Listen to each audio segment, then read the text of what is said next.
Tiling. Muncul lah. Tujuan Batam lah. Nasi dua tu.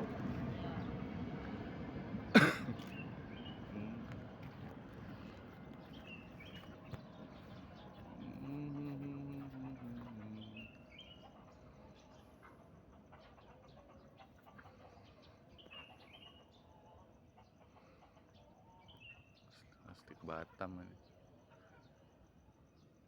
Ungkuannya ke Batam.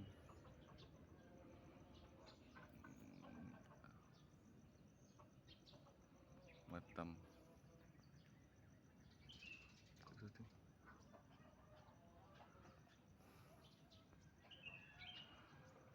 Tahu sudah.